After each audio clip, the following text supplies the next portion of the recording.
This is Oasis of the Seas, Deck 3, Room 3585.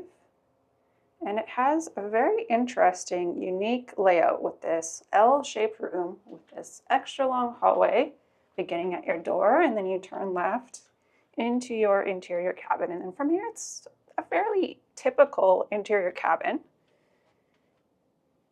We have the king-size bed that can be split into twins. We've got reading lamps and bedside tables on either side. This side has light switches, so you can turn off the cabin lights while you're in bed. It's got the phone.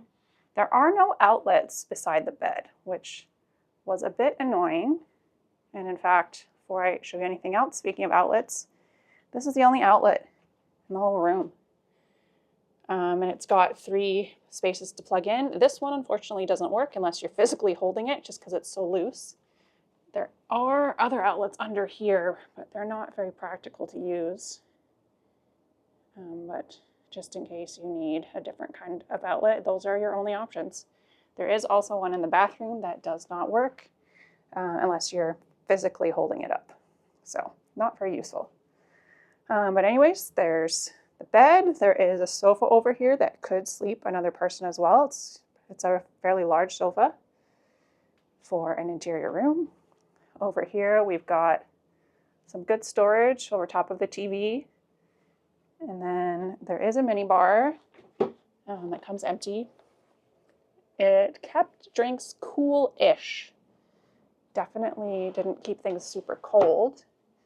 And then these are the only drawers in the room. This is just a small, shallow one. I won't show you it because it's got my unmentionables.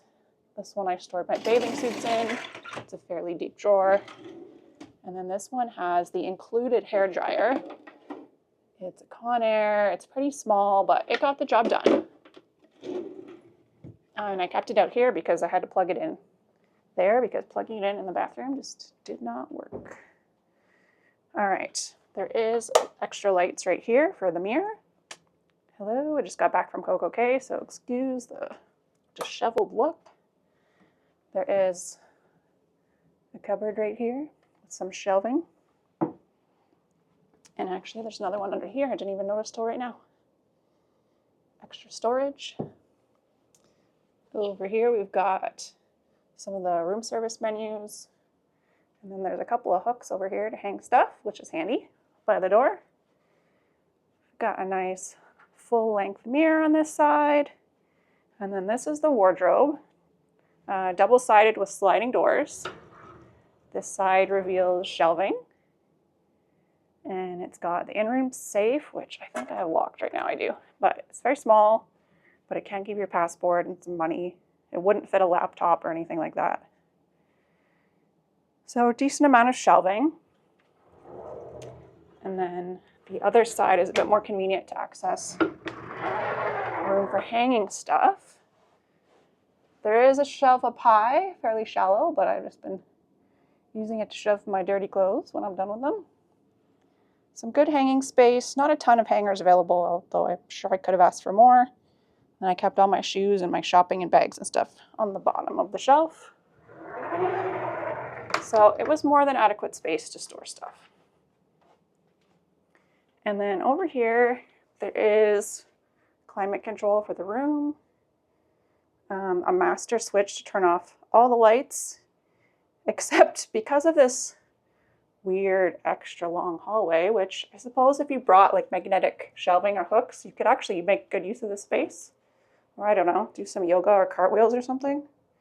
But there is a light switch way down here for these extra lights, because otherwise the master light switch is way over here. It's a little bit dark by the time you get over there. All right, so here's the bathroom. We've got some hooks on the door for towels, a little step up into the bathroom, decent sized shower. I like that it has these curved sliding doors. Gives you a little extra room in there. This was interesting. It's an all-in-one shampoo, body wash, conditioner, just one thing. I used it all week. It got the job done. but I'm certainly more used to having separate shampoo and conditioner and body wash. We've got hand towels and body towels. The sink is quite small, and in this room you can see like it's starting to crack, so the ship is showing its age in these rooms for sure.